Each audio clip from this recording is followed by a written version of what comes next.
ನಿನ್ನ ಮಿತ್ರ ಉರುಪ್ ಯಜಮಾನ ಯಾರಪ್ಪ? ಬೋಳೆ ಶಂಕರ. ಬೋಳೆ ಶಂಕರ ಏನಪ್ಪ ಅವ್ರ ವಿಶೇಷ? ಅಯ್ಯೋ ಸ್ವಾಮಿ, ಅವ್ರ ವಿಶೇಷ ಅಂದ್ರೆ ಒಂದೇ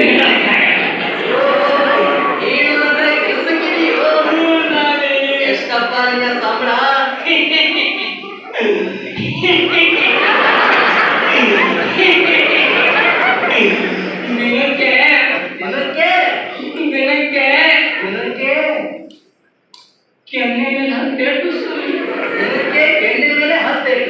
ಅಂದ್ರೆ ತಿಂಗಳಿಗೆ 305, ವರ್ಷಕ್ಕೆ 3600. ಆರಿಗಿಂತ ಯಾರಿಗಿಲ್ಲ. ಕೊಡಂಗಿ ಎಲ್ಲ ಸಂಬಳ ತಗೊಂಡು ಏನಪ್ಪ ಮಾಡಿ? ಬ್ಯಾಂಕಿನಲ್ಲಿ ಕೂಡಿಟ್ಟು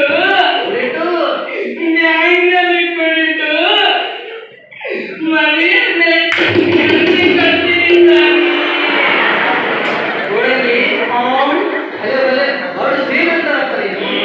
ಇವಾಗ ನಿನ್ನ ಕಥೆ ಹೇಳುವ, ನಿನ್ನ ಮಿತ್ರವು ಯಜಮಾನ ಕಥೆ ಹೇಳುವ. ಆಯ್ತಪ್ಪ. ಒಂದಾನೊಂದು ಕಾಲದಲ್ಲಿ ಒಂದಾನೊಂದು ಊರು, ಆ ಊರಿನಲ್ಲಿ ದತ್ತಪಡಿ ಬೋಳೆ ಶಂಕರ ಅಂತಿದ್ದ. ಅವನ ತಂದೆ ಯಾರು? ಅವರಪ್ಪ ಯಾರು? ಒಳಗೆ ಅವನ ತಂದೆ ಯಾರು? ಅವ್ರ ಅಪ್ಪನ ತಂದೆಯಪ್ಪ, ಅಪ್ಪನ ತಂದೆ ಸ್ವಾಮಿ. ಅವ್ರು ಮೂರು ಪುರುಷ ಯಾರು ಅಂತಾನೆ ಗೊತ್ತಿಲ್ಲ. ಅಂದ್ರೆ ಮೂಲ ಪುರುಷ ಮಂಗನಂತ ಮಾನವನು. ಅವ್ರು ಬರೀ ಹಳೆಯ ವಂಶ ಸ್ವಾಮಿ. ಯಾಕೆಂದ್ರೆ ಅವ್ರ ಮೇಲೆ ಗಂಡಸರಿಗೆ ಮೀಸೆ ತಾಳಿ ಕಳೆಯುತ್ತ ದಿನ ಬಳಸ್ಕೊತಾರೆ. ಚರ ಚರ ಚರ ಅಂತ ಒಳಗೆ ಭಾರಿ ಹಳೆ ಮನತರ ಅಂತ. ಇವಾಗ ಕಥೆ ಶುರು ಮಾಡೋಣ. ಆಯ್ತಪ್ಪ, ಈ ಶುಭಪುರದ ಬಗ್ಗೆ ಒಂದು ಹಾಡು ಹೇಳಿಕೊಡಿ, ಆಮೇಲೆ ಕತೆ ಮುಂದುವರ್ಕೊಳ್ಳಂತೆ. ಕಾಯ್ದ ಕಂಗಳ ಕೂಡು ಮಾಡುವ ಹುಲ್ಲು ಎಲ್ಲಿದೆ ಕಾಯ್ದ ಕಂಗಳ ಕೂಡು ಮಾಡುವ ಹುಲ್ಲು ಎಲ್ಲಿದೆ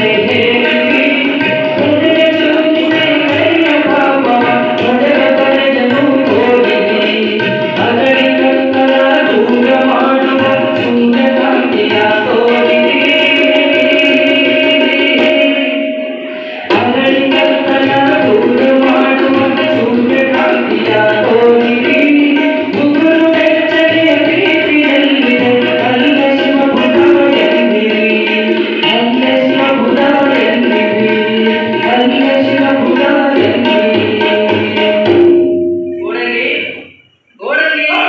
ಕತೆ ಶುರು ಮಾಡುವ. ಆಯ್ತಪ್ಪ. ಒಂದಾನೊಂದು ಕಾಲದಲ್ಲಿ ಒಂದಾನೊಂದು ಊರು, ಆ ಊರಿನಲ್ಲಿ ಮಾನವರು ವಾಸವಾಗಿತ್ತು. ಅದರಲ್ಲಿ ಮೂವರು ಅಣ್ಣ ತಮ್ಮಂದಿರು. ವ್ಯಕ್ತಿ ಚಂದ ಬಹಳ ಚುರುಕೆ. ದೊಡ್ಡವರು ಬಂದು ಸರ್ದಾರ ಸೋಮಣ್ಣ ಆಳೋದಕ್ಕೆ ಹುಟ್ಟಿದವರು, ಕುರಿ ಕೋಳಿ ಕೊಲ್ಲುವರು, ಒಡಗಿ ಅವುಗಳು ಸಿಗಲಿಕ್ಕೆ ಮನುಷ್ಯರನ್ನೇ ಕೊಲ್ಲಬಲ್ಲವರು. ಎರಡನೇವರು ಬಂದು ಸಾಹುಕಾರ ಕಾಮಣ್ಣ, ಹೊಟ್ಟೆ ಭೂತಣ್ಣ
ರೂಪಾಯಿ ಅಲ್ಲ. ಕಳ್ಳ ಬಂದು 5 ರೂಪಾಯಿ ತಗೊಂಡು ಹೋಗ್ತಾನೆ. ಎಷ್ಟಪ್ಪ ಉಳಿತು? ನನ್ನ ಹತ್ರ ಹಣನೇ ಇಲ್ಲ ಸ್ವಾಮಿ. ಗೋಡಂಗಿ ಇದೆ ಅಂತ ಇಟ್ಕೊಳಪ್ಪ, ನನ್ನ ಹೊಟ್ಟೆ ಅಂತ ತಿಳ್ಕೊ. ಬ್ಯಾರೆ ದುಡ್ಡು ನಮ್ಗೆ ಯಾಕೆ ಸ್ವಾಮಿ? ಗೋಡಂಗಿ ಇತ್ತು ಅಂದ್ರೆ 10 ರೂಪಾಯಿ. 10 ರೂಪಾಯಿ. ಕಳ್ಳ ಬಂದು 5 ರೂಪಾಯಿ ತಗೊಂಡು ಹೋಗ್ತಾನೆ. ಎಷ್ಟಪ್ಪ ಉಳಿತು? ಎಷ್ಟು ಉಳಿತು?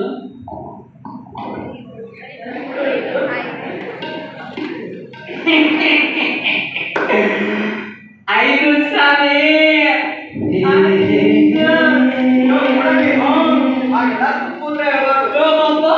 ಕಳ್ಳ ಬಂದು 5 ಹೋಗ್ತಾನೆ. ಸಿಕ್ಕರೆ ಅಷ್ಟು ತಗೊಂಡೇ ಹೋಗ್ತಾನೆ. ಏನು ಉಳಿದಿಲ್ಲ. ಭಲೆ ಭಲೆ, ಯಾರೇ ಈ ಬೃಹಸ್ಪತಿ? ಇವ್ರೇ ನೋಡಿ ಸ್ವಾಮಿ, ನಮ್ಮ ಕೆಟ್ಟ ನಾಯಕ ಹೇಗಿದ್ದಾರೆ? ಬರುವಾಗಿರುವೆ. ಯಾಕಿಲ್ಲ ಬಾಳರೆ? ನಮ್ಮ ಕಟ್ಟ ನಾಯಕರು ಎಷ್ಟೊಂದು ತಿಳ್ಕೊಂಡಿದ್ದಾರೆ ಅಂದ್ರೆ ಅವರ ಜೀವನ ಬಿಡಿ ಒಂದೇ ಒಂದು ಸಂಶಯ ಗೊತ್ತಿಲ್ಲ, ಗೊತ್ತಾ? ಸಂಶಯ ಯಾಕೆ ಬರ್ಬೇಕು ಹೇಳು? ನೀವು ಓದೋದು ಎಂಬುದು ಯಾವ್ದಕ್ಕಾಗಿ? ಯಾವ್ದಕ್ಕಾಗಿ? ಸಮಾಜದಲ್ಲಿ ಚೆನ್ನಾಗಿ ಬದುಕಲಿಕ್ಕೆ ಅಂತಲ್ಲ, ಚೆನ್ನಾಗಿ ಬದುಕುದ್ರಾಗಿ. ಸಂಶಯ ಯಾಕೆ ಬರ್ಬೇಕು ಹೇಳಿ? ಹಾ, ನೀವೀಗೆ ಮಾತಾಡ್ತೇನೆ, ನಾನೊಂದು ಹಾಡು ಹೇಳ್ತೇನೆ. ಯಾಕಂದ್ರೆ ಹೊಲದಲ್ಲಿರುವಾಗ ಹಾಡು ನಮ್ಮ ಪೊಲೀಸರಿಗೆ ಮಾರಾಯರು ಅಣ್ಣನಿಗೆ ಎಲ್ಲ ಅಂತ ಹಾಡ್ತಾರೆ, ಎಲ್ಲ ಮಾಡ್ತಾರಪ್ಪ. ಕಾಡು ನದಿ ಮಣ್ಣು ಎಲ್ಲ ದೇವರ ಕಾರ್ಯ. ಏನಂತ ಹೇಳಲಿ, ದೇವರ ಕಾರ್ಯ. ಈ ಕಾಡು ನದಿ ಮಣ್ಣು ದೇವರ ಕಾಯ, ಈ ಕಾಡು ನದಿ ಮಣ್ಣು ದೇವರ ಕಾಯ. ಏನಂತ ಹಾಡಲಿ ದೇವರ ಮಾಯ, ಏನಂತ ಹಾಡಲಿ ದೇವರ ಮಾಯ. ಈ ಕಾಡು ನದಿ ಮಣ್ಣು ದೇವರ ಕಾಯ. ಕಷ್ಟ ಸಾವಿರಲಿ ದುಃಖ ಸಾವಿರಲಿ, ಕಷ್ಟ ಸಾವಿರಲಿ ದುಃಖ ಸಾವಿರಲಿ, ಈ ಬದುಕು ನನಗಿರಲಿ ಶಿವದೇವರೇ, ಈ ಬದುಕು ನನಗಿರಲಿ ಶಿವದೇವರೇ. ಈ ಕಾಡು ನದಿ ಮಣ್ಣು ದೇವರ ಕಾಯ, ಈ ಕಾಡು ನದಿ ಮಣ್ಣು ದೇವರ ಕಾಯ.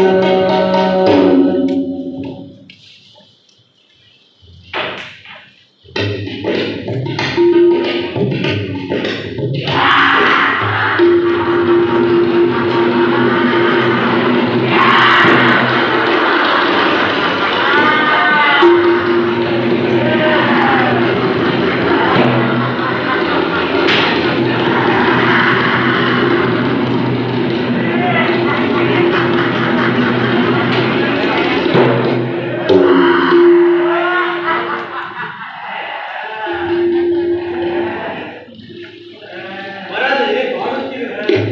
ಯಾರದ ನಿಟ್ಟುತ್ತ ಹಾಗೆ ಗಾಳಿ ಬೀಸುತ್ತಿದೆ. ಮೋಡ ಉರಿಯುತ್ತಿರುವ ಹಾಗೆ ಕಾಣುತ್ತಿದೆ. ಯಾಕಾದಿದು?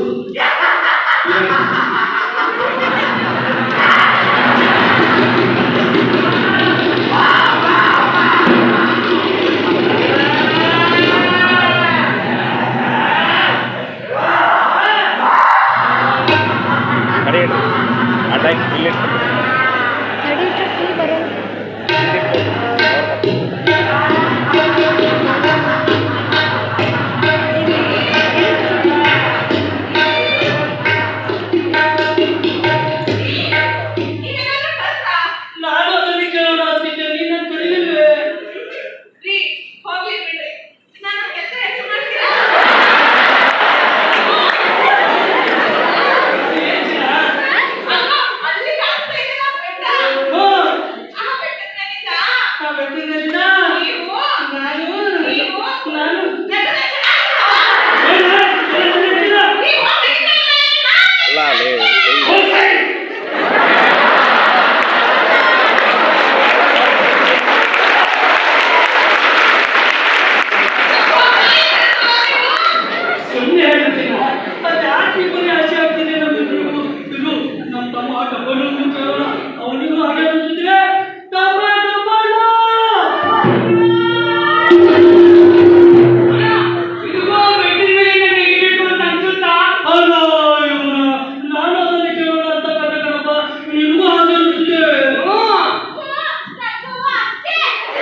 ನಿಮಗೆಲ್ಲ ಆನಂದಿಸುತ್ತಾ ನೀನು ಗಣಿಸ್ತಾ ಇಲ್ವಾ? ಇಲ್ಲವಲ್ಲ.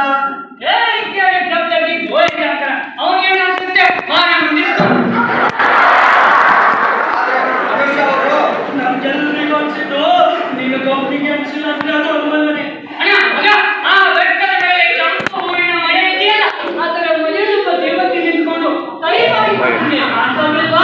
ಹೌದು, ತುಂಡಿಗೆ ಒಂದು ಕಣ್ಣಿವೆ.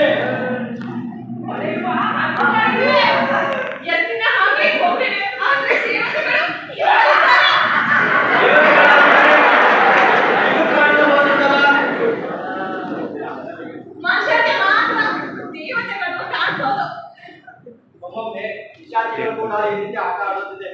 ಒಮ್ಮೆ ಭಕ್ತಿಯಿಂದ ಶಿವನ ಹೆಸರನ್ನು ಆ ಕಡೆ ಹೊರಟು ನನಗಂತೂ ಆ ಮೇಲೆ ಗಂಟ ಬಿಟ್ಟು ಬೇರೆ ಏನು ಕಾಣಿಸುತ್ತಿಲ್ಲ. ಆದ್ರೆ ನಿಮ್ಮನ್ನು ನೋಡಿ ಒಮ್ಮೆ ನಗಬೇಕನ್ನಿಸಿದ್ದು ನಿಜ.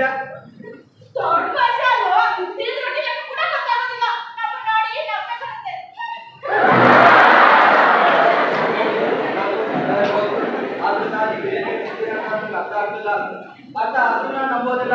ಆಯ್ತಲ್ಲ, ನಾನು ಅನಿಸಿದ್ದಲ್ಲ ನಾನು ಹೇಳ್ತೇನೆ. ನಿಮಗೆ ನಂಬಿಕೆ ಬರುತ್ತೆ, ನೀವು ಸೀದಾ ನರಕಕ್ಕೆ ಹೋಗ್ಬೋದು.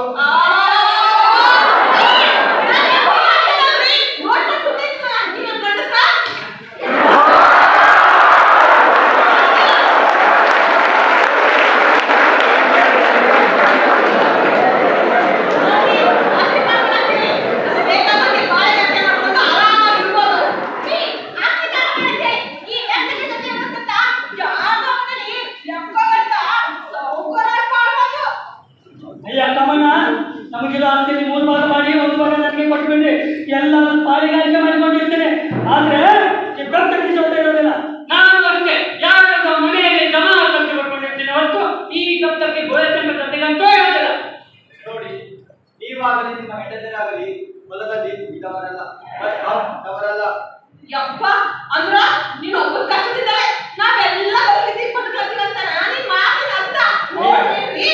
ಅಯ್ಯ, ಆಸ್ತಿಯಲ್ಲಿ 3 ಭಾಗ ಮಾಡಿ 1 ಭಾಗ ನೀನು ತಗೋ. ಇವನಿಗೆ ಹೆಂಡತಿನ ಮಕ್ಕಳ ನಿಮ್ಮಿಂದ ಪಿಶಾಚಿಗಳು ಮಾತಾಡ್ತೇವೆ ಅಂತ ನನಗೆ ಗೊತ್ತು. ಆದ್ರೆ ನಿಮ್ಗೆ ಏನ್ ಹೋಗಿ ನೋಡ್ರಿ, ನಮ್ಮನೆ ಪಿಶಾಚಿ ಅಂತಲ್ಲ, ಅದ ನೋಡ್ಕೊಂಡು ಅಷ್ಟೇ ನಿಂತಿರಲ್ರಿ. ಪ್ರಯೋಜನವಿಲ್ಲ. ದೊಡ್ಡ ಪಟ್ಟಿಗೆ ಆವರಣವೆಲ್ಲ ನನಗೆ ಒಳ್ಳೆ ಕತ್ತೆ ತೋಟವೆಲ್ಲ ನಿಮಗೆ ಹೇಳಿ. ಆ ನದಿ ಹತ್ತಿರದಲ್ಲಿರೋ ಕಲ್ಲುಗಳ ಭೂಮಿ ಇವನಿಗೆ ಹೇಳಿ. ಸರಿಯೇನು? ಏನ್ ಬೇಕಾದ ತಗೊಂಡು ನಿಮ್ ಪಿಶಾಚಿಗಳು ನೋಡೋಗೆ ಮತ್ತೆ ಪಿಶಾಚಿ ಅಂತಾರೆ ಕೇಳ್ತೇನ್ರಿ.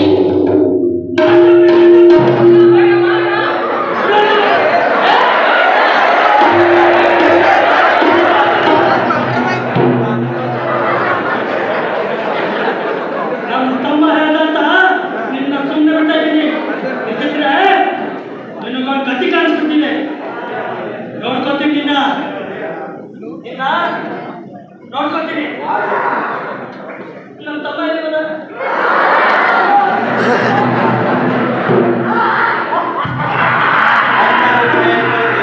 ಎಲ್ಲರಿಗೂ ಹಕ್ಕಿದೆ, ನನಗೂ ಇದೆ.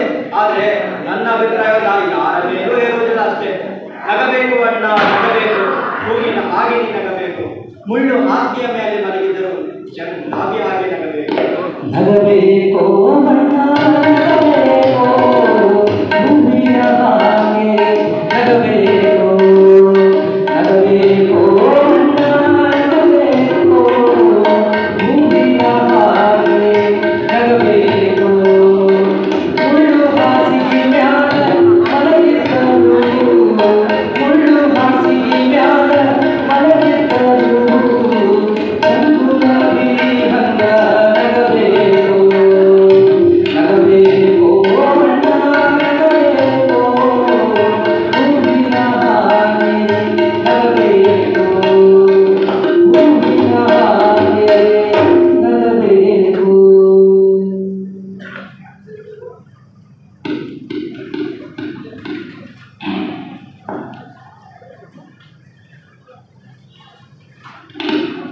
ನಗಬೇಕು ತಮ್ಮ ನಗಬೇಕು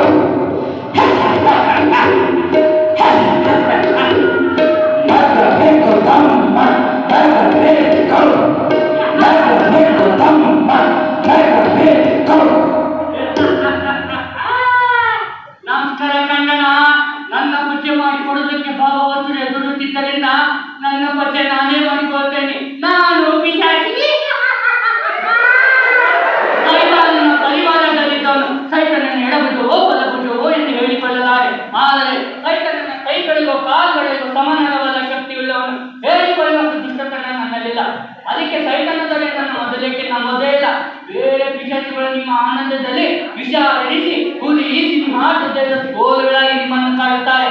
ನಾನಂತ ಶಕ್ತಿವಂತನಲ್ಲದಿದ್ದರಿಂದ ಸೊಳ್ಳೆಯೋ ನೋವಾಗಿ ಕೊನೆ ಪಕ್ಷ ನಿಮಗೊಂದು ಅಂತರವನ್ನು ನಂಬಿಸಿ ಜನ್ಮ ಸಾರ್ಥಕ ಮಾಡಿಕೊಳ್ಳುವ ಪೈಕಿ ನಾನು. ನೀವೆಲ್ಲ ದೊಡ್ಡ ಮನುಷ್ಯರೇ, ನಿಮಗೆ ದೌರ್ಬಲ್ಯಗಳಿವೆ. ಆ ದೌರ್ಬಲ್ಯಗಳ ಮೂಲಕ ಪಿಶಾಚಿಗಳು ಒಮ್ಮೆ ಒಳಗಿರಾಯಿತು ನಿಧಾನವಾಗಿ ದಿನ ಈ ಶಿಷ್ಟಿ ಆಗುತ್ತೇವೆ. ಮುಂದೊಂದು ದಿನ ಕಿಡಿತಾಗಿದರೆ ಮತ್ತಿನ ಬಂಡರವಾಗಿ ಸಿಡಿಯುತ್ತೇವೆ. ಸೈತನದರು ಆಗಲೇ ನೋಡಿದ್ರಲ್ಲ, ಬೋಲಶಂಕ ಆನಂದದಲ್ಲಿ ವಿರಸ ಹುಟ್ಟಿಸಿ ಅವರನ್ನು ನರಕಕ್ಕೆ ಕರೆದು ತನ್ನಿ ಅಂತ ನಾವು ಮೂವರು ಭೂಲೋಕಕ್ಕೆ ಬಂದಿದ್ದೇವೆ. ಬೋಲಶಂಕ ಅಂದರೆ ವಾಸಿ ಕೊಳೆತ ಬಲೆ ಹಾಕಿ ಕೆಳೆದರೂ ಬರುವಂತವರು. ನನ್ನ ಅಣ್ಣಂದರು ತಲೆ ತುಳಿಸಿಕೊಳ್ಳುವ ಮೊದಲೇ ಅವರು ನನ್ನ ಅಣ್ಣಂದರ ವಶವಾಗಿದ್ದರು. ಬೋಲಶಂಕರ ಅಣ್ಣಂದರೇ ವಾಸಿ. ಬೆಟ್ಟದ ತುಲಿನ ನೆಲೆ ಬೀಳೋದಕ್ಕೆ ಅಣ್ಣಂದರು ಚಡಪಡಿಸುತ್ತಿದ್ದರೆ ಈ ಬೋಲಶಂಕರ ಅಣ್ಣ ತಮ್ಮ ಆಸ್ತಿ ಭಾಗ ಮಾಡಿ ಕೊಡುವಾಗ ಅಣ್ಣ ತಮ್ಮ ಕಣ್ಣಿ ಕಿವಿ ಕಿತ್ತ ತಡ್ಕೊಂಡಿದ್ರು. ಈ ಬೆಟ್ಟ ಬಿಡಿ ಅವರು ಇದನ್ನೆಲ್ಲ ಕೊಟ್ಟು ಬಿಟ್ಟಿದ್ದೇನೆ. ಇಂಥ ಮಹಾಪಾಗಳನ್ನು ನಾನು ಎಲ್ಲಿ ನೋಡಿರಲಿಲ್ಲವೇ. ಪಿಶಾಚಿಯಾಗಿ ಇಷ್ಟು ವರ್ಷ ಸರ್ವಿಸಾಯ್ತು. ನನ್ನ ಅನುಭವಕ್ಕೆ ಮಸಿ ಬೆಳೆಯುತ್ತ ಇಂಥ ಮಹಾಪಾಗಳನ್ನು ನಾನು ಎಲ್ಲಿ ನೋಡಿರಲಿಲ್ಲವೇ.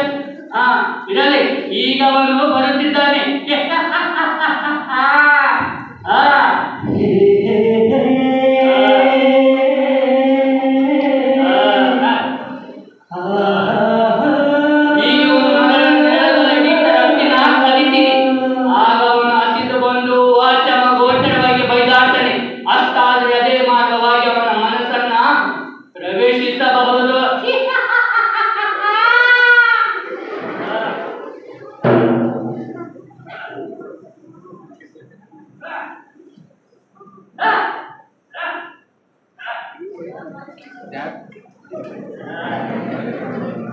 ರಸ್ತೆ ಇಲ್ಲ, ಹಸಿರು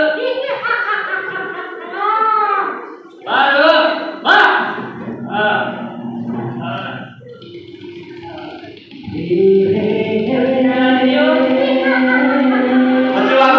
ಸ್ವಲ್ಪ ಊಟವಾದ್ರೂ ಮಾಡೋಣ.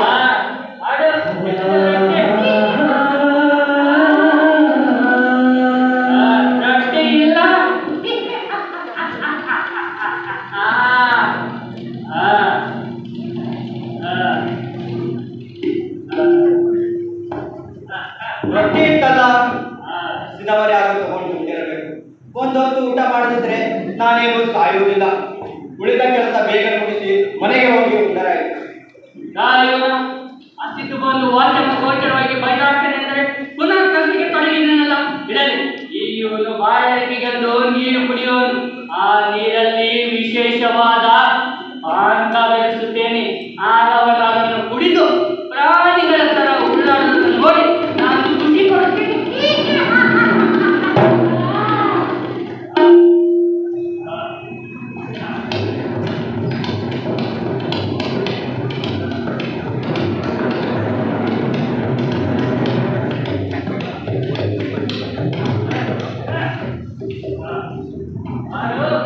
ಬಾ, ಕುಡಿ, ನೀರು ಕುಡಿ.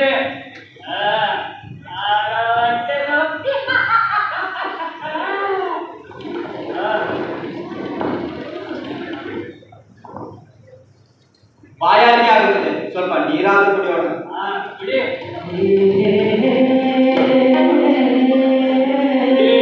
ಕುಡಿ.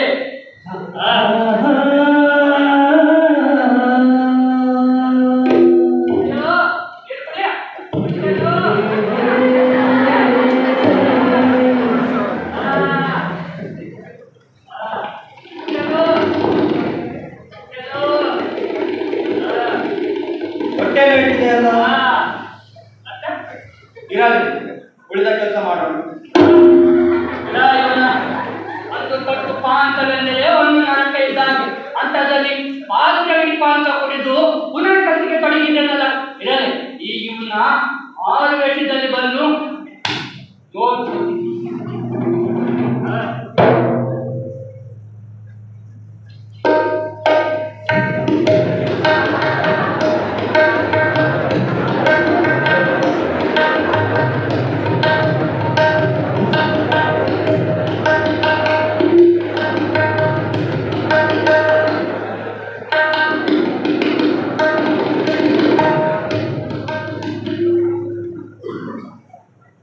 ನಮಸ್ಕಾರ ಕಣ್ಣ. ಶರಣ ಶರಣಾರ್ಥಿ. ಗೋಳಿಶಂಕರ ದುಡ್ಡು ಗಂಡಲಿಯ ಒಂದಾಟ 2 ಸೇರಿ 5 ಆಟಗಳನ್ನ ಹಾ, 2 ಸೇರಿ 4 ಆಗಬೇಕಲ್ಲ. 5 ಅಂದ್ರೆ ನೀನೇನು ಕೆಲಸ ಮಾಡ್ತೀಯಾ? ಕೆಲಸ ಯಾಕೆ ಮಾಡಬೇಕು ಅಂತೀನಿ. 2 ಸೇರಿದ್ರೆ 5 ಆಗುತ್ತೆ. ಕ್ಷಣದಲ್ಲಿ 8 ಹೊತ್ತಿರುತ್ತೆ. ಸಾಲದ ಅಂದ್ರೆ ನೀನು ಸಿಟಿಲಿ ರಸ್ತೆ ಪಕ್ಕ ಇಸ್ಪೇಟಲ್ಲಿ ಆಗ್ತಾರಲ್ಲ ಆ ಪೈಕಿನ. ಯಾಕಣ್ಣ ಹಂಗಂತೀಯ? ಯಾಕಂದ್ರೆ ನೀನ್ ಕೊಡೋ ಆಟ ಅಂತದ್ದು ಕಣಯ್ಯ. ಹೋಗ್ಲಿ ಬಿಡು, ಕೈಯೋ ಆಟ. ನಿನ್ನ ಹತ್ರ 10 ರೂಪಾಯಿ ಅನ್ಕೋ, ನನಗೆ 5 ಕೊಟ್ಟೆ. ನಿನ್ನ ಹತ್ರ ಎಷ್ಟು ಉಳಿತು ಹೇಳಿ ನೋಡೋಣ.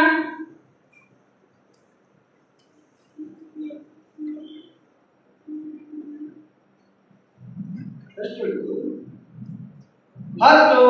ಹಾಗೆ ಹಾಗಾದ್ರೆ ನಾನು ನಿನಗೆ 5 ರೂಪಾಯಿ ಕೊಡೋದಿಲ್ಲ ಅಲ್ಲ. ಕೊಡದಿದ್ದರೆ ಬಂದು ಕಲಿತೀನಿ. ಕಲ್ತರೆ ಕೈ ಮುಗಿತೀನಿ.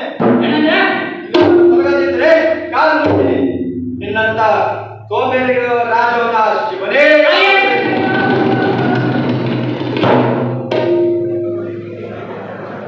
ಶಿವನೇ ಹೆಸರು ಹೇಳ್ಬಾರ್ದ? ವಿಚಿತ್ರಮಯ್ಯ.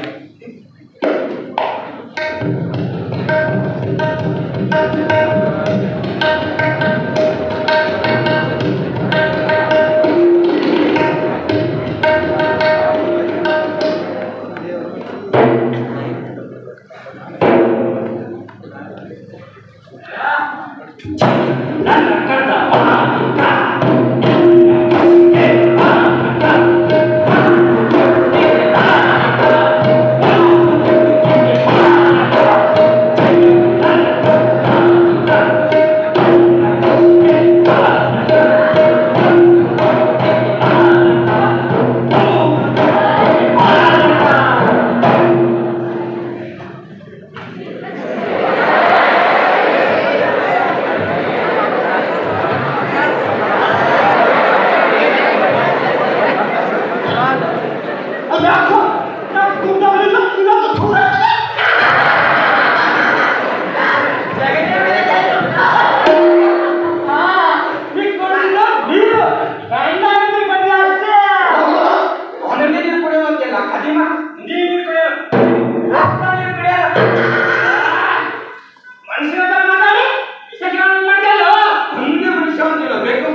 ಮತ್ತೆ ನಿನ್ನ ಮಮ್ಮನ ದೇವತೆ ಅಲ್ಲ ನಾವು ಶಿಕ್ಷಾರ್ಥಿಗಳು ಅಂದ್ರೆ ಅಂದ್ರೆ